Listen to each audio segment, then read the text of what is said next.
ఒకటే. మనిషి ప్రాథమిక సహజ లక్షణం హేతుత్వం. మనిషి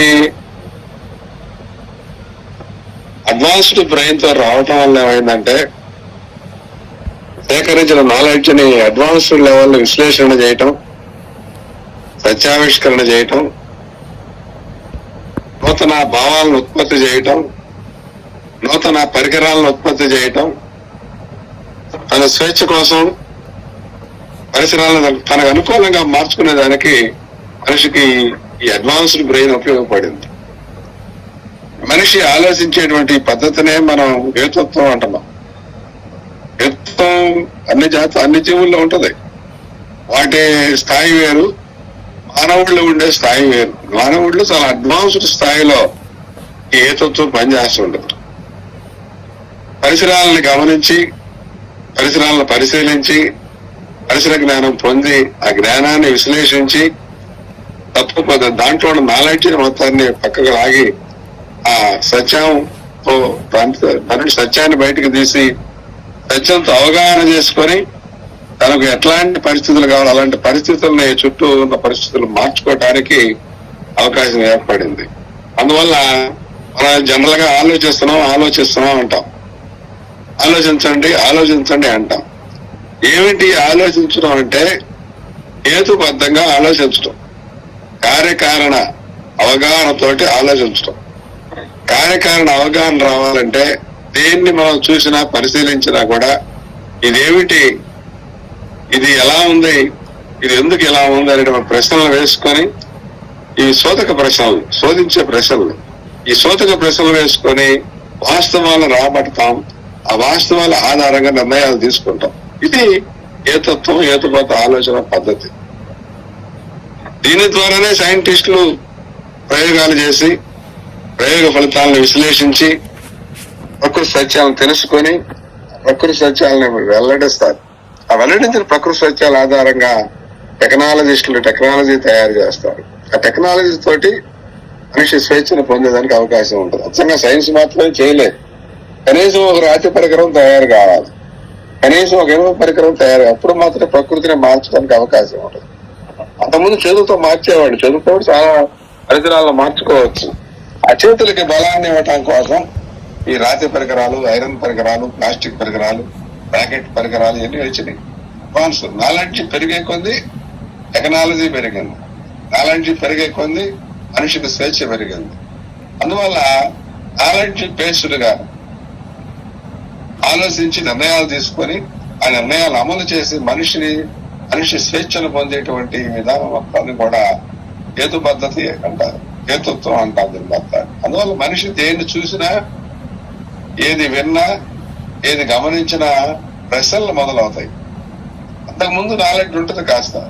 ఆ నాలెడ్జ్ బేస్డ్ గా నూతన ప్రశ్నలు మొదలై ఆ ప్రశ్న జవాబులు చెప్పుకుంటూ వాస్తవాలను గ్రహించి వాస్తవాల ఆధారంగా నిర్ణయాలు తీసుకోవడం అనేది మనిషి సహజ లక్షణం, అడ్వాన్స్డ్ లక్షణం కూడా అయింది. అందువల్ల మానవ జీవన పద్ధతి జీవన తత్వం అంటాం. దాని తత్వం అనే వాడి ఎదురికి ఫిలాసఫీ.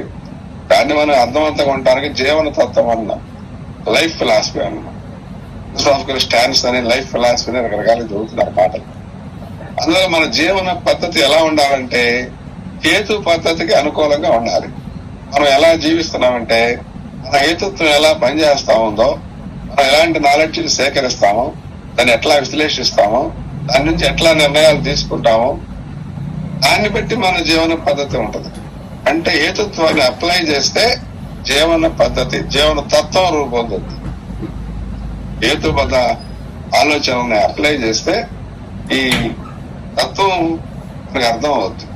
తత్వం అర్థమైన జీవన తత్వం అంటే జీవించే విధానం.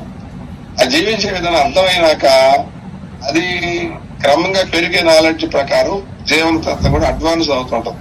అది మానవుడికి అందిన నాలెడ్జ్ వేరు, ఈనాడు ఆధునిక మానవుడికి అందే నాలెడ్జ్ వేరు. ఆ స్థాయిలో నాలెడ్జ్ అందింది కాబట్టి వాడు ఆ స్థాయిలో జీవించాడు. మనకి ఈ స్థాయిలో, ఉన్నత స్థాయిలో నాలెడ్జ్ ఎంత ఉంది కాబట్టి మనం ఈ స్థాయిలో జీవిస్తాం. కాబట్టి గత 2 లక్షల సంవత్సరాలుగా మానవుడు అడ్వాన్స్మెంట్ అంతా కూడా నాలెడ్జ్ అడ్వాన్స్మెంట్ ఫలితం. హేతు పద్ధతి అప్పటి నుంచి ఉంది. అతి పరికలు చేసిన వాడు ఏ తత్వం గలవాడే, ఈనాడు ఏ తత్వం గలవాడే.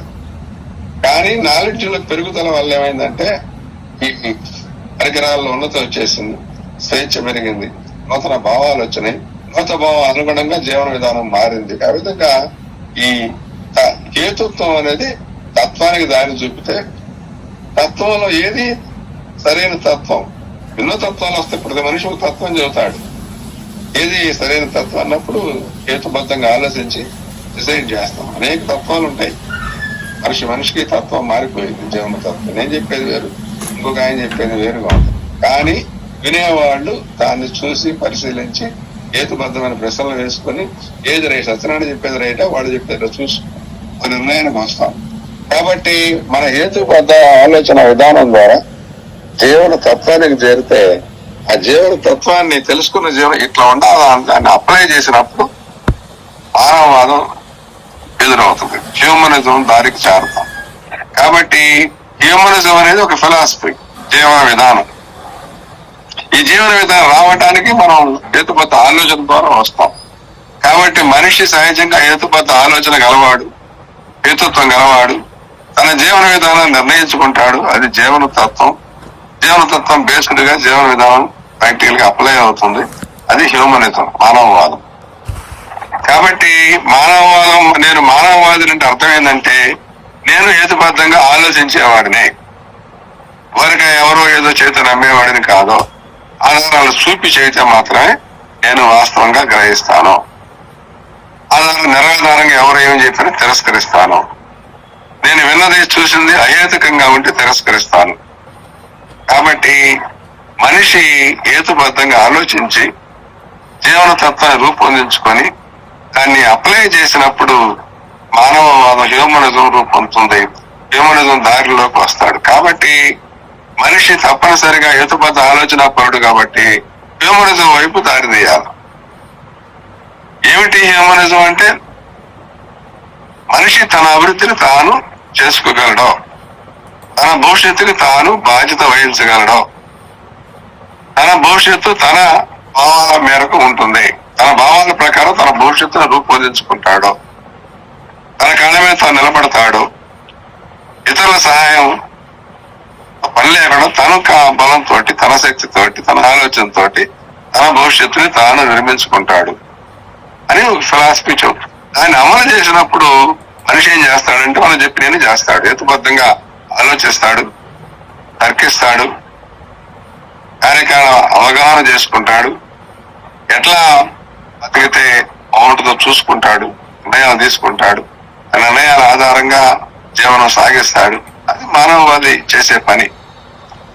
అందువల్ల హ్యూమనిజం అని మానవవాదం అంటే ఇదొక వాదం కాదు, జీవన పద్ధతి. అది ఏది వాదం కాదు, రేషనలిజం వాదం కాదు అంటున్నాం. అదొక ఆలోచించే పద్ధతి, కార్యకారణబద్ధంగా ఆలోచించే పద్ధతి. మానవవాదం అంటున్నాం, హేతుబద్ధంగా ఆలోచిస్తే వచ్చే నిర్ణయాలని అమలు చేసుకుంటూ ఎప్పటికప్పుడు సవరణ చేసుకుంటూ ముందుకు సాగే. ఇవాళ ఇట్లా జీవిస్తున్నాం, రేపు నాలెడ్జ్ పెరిగితే రేపు ఇంకా ఉన్నత స్థాయిలో జీవిస్తాం. విధంగా రెండు అడ్వాన్స్ కావడం అవకాశం ఉంది. హేతుబద్ధ ఆలోచన ద్వారా నూతన భావాలు ఉత్పత్తి చేస్తాం, నూతన విధానాలను రూపకల్పన చేస్తాం, వాటిని అప్లై చేసి నూతనంగా జీవిస్తాం, హ్యూమనిస్ట్ గా జీవిస్తాం. కాబట్టి ఈ రేషనలిజం, హ్యూమనిజం ఈ రెండు ఒకటే. హ్యూమనిజం కి బేస్ రేషనలిజం, రేషనలిజం కి లక్ష్యం హ్యూమనిజం. కాబట్టి మన ఉద్యమమే రేషనలిస్ట్ హ్యూమనిస్ట్ మూవ్మెంట్. ముందు రాడికల్ హ్యూమనిస్ట్ మూవ్మెంట్ అనే పేరుతో వచ్చింది, దాన్ని మనం ఇంకా అర్థవంతంగా ఉండడానికి రేషనలిస్ట్ హ్యూమనిస్ట్ మూవ్మెంట్ అండి. రాడికల్ అంటే చెప్పుకున్న మూలం, అది ఏది మూలం? మనిషి అభివృద్ధి కంటే రేషనలిజమే మూలం. మనిషి రేషనలిస్ట్ గా మారితే హ్యూమనిస్ట్ గా జీవిస్తాడు, అభివృద్ధి సాధిస్తాడు, స్వేచ్ఛావంతుడు అవుతాడు. మానవుడి యొక్క లక్ష్యం స్వేచ్ఛ అంటున్నాం. స్వేచ్ఛ ఎలా వస్తుందని చెప్పాము? ప్రకృతిని తనకు అనుకూలంగా మార్చుకుంటే అప్పుడు స్వేచ్ఛ వస్తుంది. ప్రకృతిని తనకు అనుకూలంగా మార్చుకోవాలంటే ముందుగా ప్రకృతిని అవగాహన చేసుకోవాలి. ప్రకృతిని అవగాహన చేసుకోవాలంటే ప్రకృతిని గురించిన నాలెడ్జ్ సేకరించాలి. ఆ సేకరించిన నాలెడ్జ్ లో కూడా తప్పు ఒప్పులు ఉంటాయి. దాంట్లో ఏం తప్పు ఉంది, ఏం ఒప్పు ఉంది, ఏది సత్యం, ఏది సత్యంగా చూసుకొని సత్యాన్ని మనం తీసుకొని ఆ సత్యం ఆధారంగా, వాస్తవం ఆధారంగా మనం అవగాహన చేసుకొని అప్పుడు ప్రకృతిని మనకు అనుకూలంగా మార్చుకొని స్వేచ్ఛను పొందుతాం. కాబట్టి ఈ హేతుబద్ధ ఆలోచన, మానవీయ జీవన విధానం, మానవ జీవన విధానం, ఈ రెండు ఒకటి స్టార్టింగ్, ఒకటి ఎండింగ్. హేతుబద్ధ ఆలోచన స్టార్టింగ్, మానవ జీవన విధానం ఎండింగ్. కాబట్టి మన హేతువాద మానవవాద ఉద్యమంలో మనం ఏం చేస్తున్నామంటే ఏం చేయాలో చెప్పట్లే ఎవరికి. ఏం చేయాలో వాళ్ళు నిర్ణయించుకోవాలి, వాళ్ళు స్వేచ్ఛను పొందాలి. మనం స్వేచ్ఛ ఇచ్చేది కాదు, జేబులను తీసి ఇచ్చేది కాదు స్వేచ్ఛ, వాళ్ళు స్వేచ్ఛను పొందాలి. మనం ఏం చెబుతున్నామంటే మన ఉద్యమంలో ప్రధానంగా హేతుబద్ధంగా ఆలోచించమంటున్నాం, హేతుబద్ధంగా ఆలోచించి నిర్ణయాలు తీసుకోమంటున్నాం. ఫలానా నిర్ణయం తీసుకోమని మనం చెప్పట్లే. హేతుబద్ధంగా ఆలోచించడం ఎలాగో నేర్పుతున్నాం. హేతుబద్ధంగా ఆలోచించడానికి ఆటంకాలు ఉన్నాయి. మతం, కులం, జాతి, వర్గం, అన్ని ప్రాంతీయ సంకుచిత దురభిమానాలు ఇవన్నీ కూడా అడ్డుపడుతున్నాయి. మతం విశ్వాసాల్లోకి వెళితే మనిషికి హేతుబద్ధంగా ఆలోచించలేడు. మతం ఏం చెప్పిందో అదే చేసుకుంటూ పోతాడు. మతం 3000 సంవత్సరాల క్రితం ఏదో చెప్పింది, ఆ చెప్పిన దానికి తప్ప ఆలోచించకుండా హేతుబద్ధ ఆలోచన లేకుండా నమ్మి విశ్వసించి పోతా ఉంటే ఆ 3000 సంవత్సరాల క్రితం మానవుడు ఎలా జీవించాడో ఇప్పుడు అలాగే జీవిస్తాడు.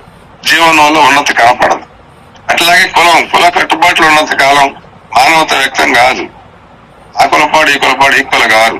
ఎందుకంటే నిచ్చెన మెట్ల కుల వ్యవస్థ కాబట్టి ఆ కుల వ్యవస్థను పెట్టిన వాళ్ళే బ్రాహ్మణులు ఎక్కువ, తర్వాత క్షత్రియులు ఎక్కువ, తర్వాత వైశ్యులు ఎక్కువ, శూద్రులు అడుగులు ఉంటారు అని తంత్ర వారీగా నిచ్చెన మెట్లు ఏర్పాటు చేసే సామాజిక వ్యవస్థ కాబట్టి కులంలో ఉన్న కులాన్ని విశ్వసించే వాళ్ళు మన కులం మనకు రైటు, మన స్థానం ఇది, దేవుడిచ్చింది ఇది, దేవుడి తలకాయ నుంచి వాళ్ళు పుట్టారు, భుజాల నుంచి వాళ్ళు పుట్టారు, తొడల నుంచి వాళ్ళు, మన పాదాల నుంచి పుట్టాం.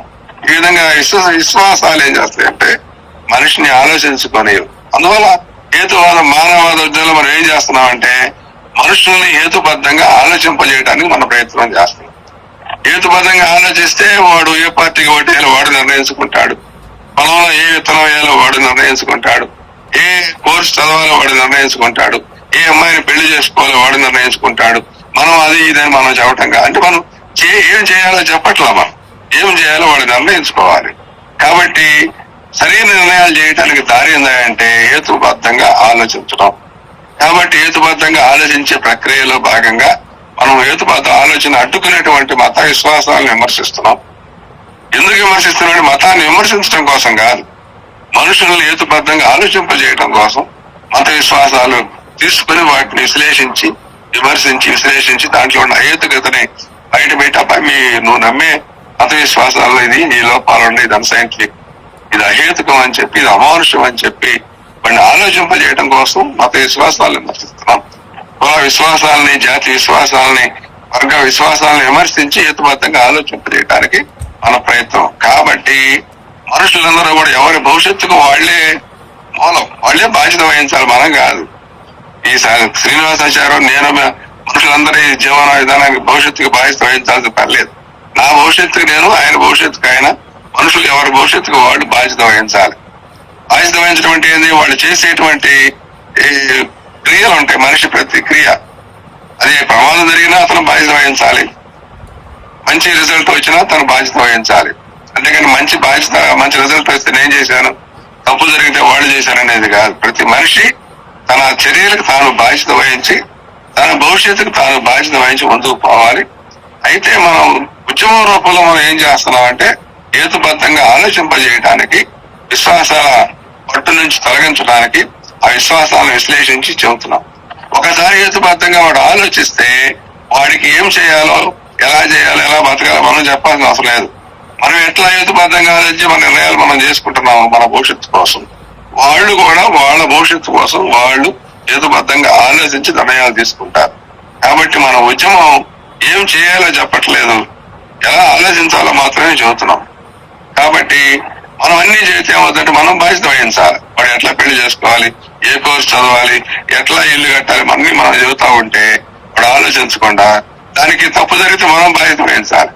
మనం బాధ్యత వహించాల్సిన అవసరం కాదు. ఇక్కడ ఎవరికి వాళ్ళు బాధ్యత వహించాలి. తప్పు ఒప్పుకొని కష్టాలకి, సుఖాలకి బాధ్యత వాళ్ళు వహించాలి. కాబట్టి హేతువాదం మానవవాదాలు ఏం చేస్తాయంటే మనుషుల్ని హేతుబద్ధంగా ఆలోచింపజేసి మనుషుల్లాగా జీవించబోయేది. మనుషుల్లాగా, జంతువుల్లాగా కాదు, మనుషుల్లాగా తెలివైన వాడిగా హేతుబద్ధ ఆలోచన పరులుగా ఇంతవరకు మనం చెప్పేది.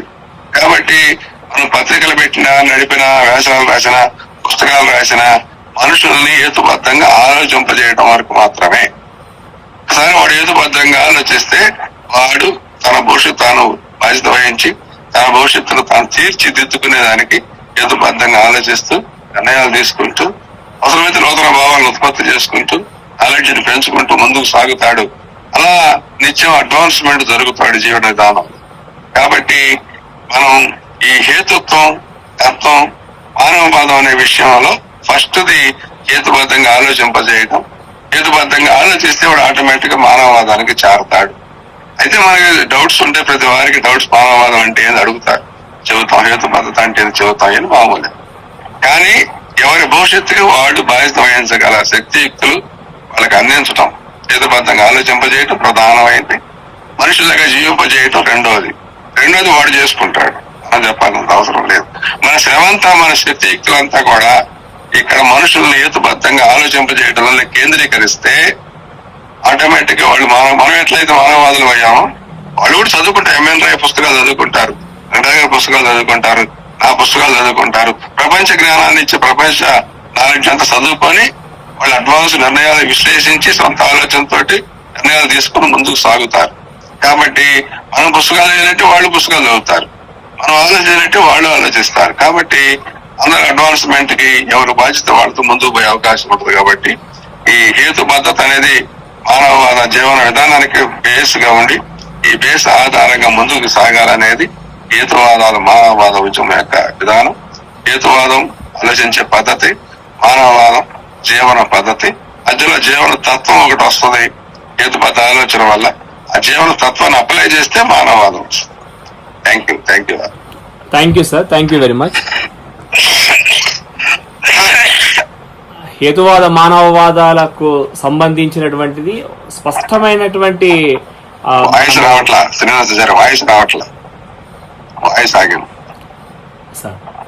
హేతువాద మానవవాదాలకు సంబంధించినటువంటి ఒక స్పష్టమైనటువంటి ఒక అవగాహనను మనం చూసుకున్నప్పుడు హేతువాదము, హేతుబద్ధత అనేటువంటిది, హేతుత్వం అనేటువంటిది ఒక ఆలోచన విధానము. దాన్ని ఈ ఆలోచన విధానానికి బేస్ చేసుకొనే ఉండేటువంటి జీవన విధానం అనేటువంటిది రూపొందుతుంది. దాన్నే మనం మానవవాదం అంటున్నాం. కాబట్టి ఈ విషయాలను వారు మేటర్ గారు క్లియర్గా చెప్పారు.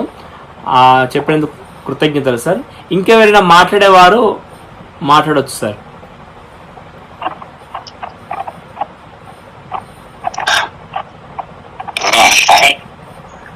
రవీంద్రబాబు గారు, కరణం రవీంద్రబాబు గారు.